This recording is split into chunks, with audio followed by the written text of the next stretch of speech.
नमस्कार बच्चों, मैं रेशमा यादव ब्रिजलाल जिंदल डेवी स्कूल जाखल से। आज हम कर रहे हैं 10वीं कक्षा की हिंदी की पुस्तक कीर्तिका भाग 2 का पाठ माता का अंचल, जिसके लेखक है शिव पूजन सहाय। शिव पूजन सहाय का जन्म 1893 ईस्वी में गांव उनवास, जिला भोजपुर, बिहार में हुआ। उनके बचपन का नाम जो था भोलानाथ था। यह जो पाठ है उनके उपन्यास का एक अंश है। तो बच्चों, इस पाठ का हम सार कर रहे हैं। इसमें जो लेखक है वो बताता है कि उसके जो पिता है वो सवेरे सवेरे उठकर दैनिक कार्यों से निपटकर पूजा पाठ करते थे।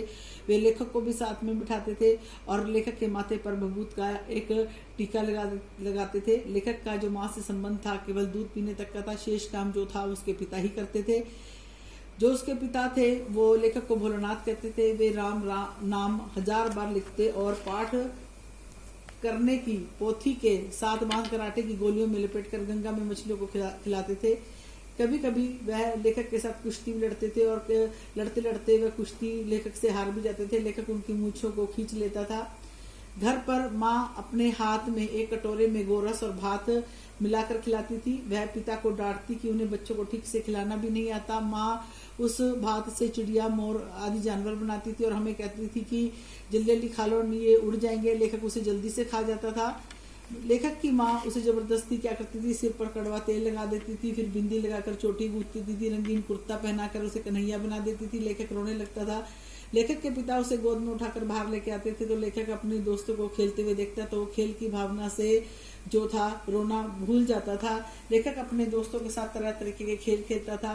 वे पटड़े से वो बना लेते थे, मतलब पटड़े से वो स्टेज बना लेते थे और घर के ही सामान का वो खेलते हुए प्रयोग करते थे। कभी कभी वो क्या करते थे कि घर घर खेलते या मिठाई की दुकान बना लेते थे। हर मिट्टी की चीजों से वे सामान बना लेते थे। नकली दावत का आयोजन करते थे। कभी कभी बारात का जुलूस भी निकालते थे।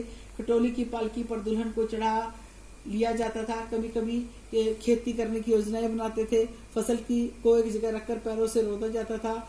वो आम की फसल आने पर चुन चुन कर आम भी खाते थे। एक दिन बहुत तेज वर्षा हुई और वर्षा होने के बाद बिच्छू नजर आने लगे। सभी डर गए। तो उनका एक साथी था बैजू, वो बड़ा ही ढीठ था।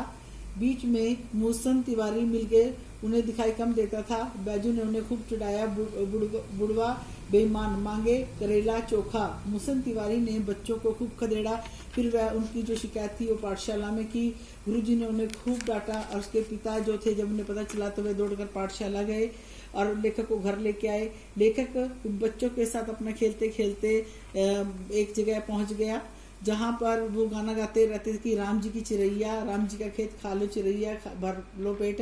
फिर वे एक टीले पर पहुंच गए जहां पर चूहों के बिल थे। उन्होंने क्या किया कि उन चूहों के बिल में पानी डालना शुरू कर दिया। तभी वहां से सांप निकल आया। सांप को देखते ही बच्चे रोने लगे, चिल्लाने लगे और भागने लगे। कुछ के दांत टूट गए, कुछ का सिर फूट गया, कुछ के पैरों के तलवे जो थे छिलके। लेखक भी लहूलुहान हो गया। वह घर की तरफ भागा। उसके पिता उसको देखकर डर गए। उसकी माता भी डर गई। उन्होंने उसको हल्दी लगाई और लेखक जो था वो अपनी माता की गोद में छुप कर बैठ गया। लेखक के पिता ने उसे लेने की कोशिश भी की, लेकिन लेखक अपनी माँ की गोद से नहीं उतरा, क्योंकि उस समय उसे अपनी माँ की गोद ही सबसे सुरक्षित स्थान लगा। तो बच्चों, ये था इस पाठ का सार। अब हम करते हैं पाठ के जो है अभ्यास के प्रश्न। पहला प्रश्न है कि प्रस्तुत पाठ के आधार पर यह कहा जा सकता है कि बच्चों को अपने पिता से अधिक जुड़ाव होता, फिर भी विपदा के समय में पिता के पास न जाकर माँ की शरण लेता है। आपकी समझ से यह है, क्या वजह रही होगी?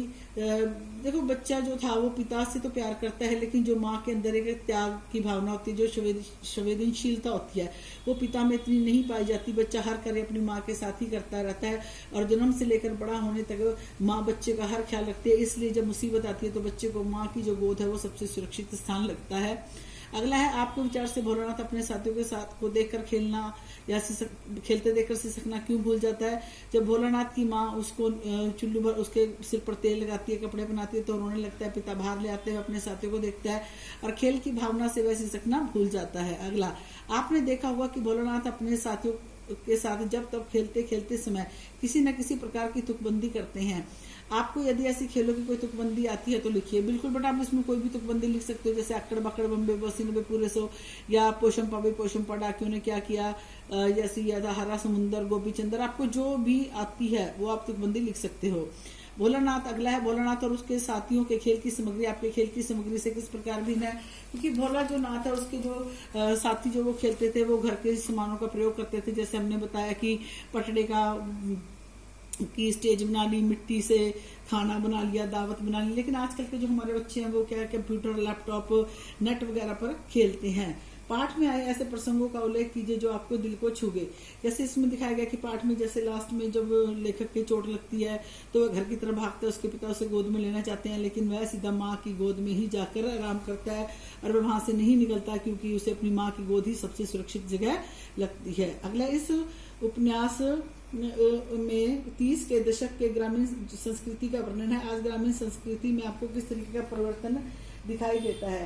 कहते हैं कि पाठ में जो दिखाया गया है वो बताया गया है कि बच्चे घर घर दुकान आदि खेल खेलते हैं, जुलूस निकालते हैं, तो कभी खेती का नाटक करते हैं। परंतु आज जो है हमारी ग्रामीण संस्कृति है उस पर शहरीकरण का प्रभाव पड़ गया है, जिसके कारण बच्चों के खेलकूद, रहन सहन, खान पीन और वेशभूषा में काफी बदलाव आ गया है। आजकल गाँव में भी टीवी, बैटरी से चलने वाले खिलौने और नेट वगैरह सब कुछ आ गया है।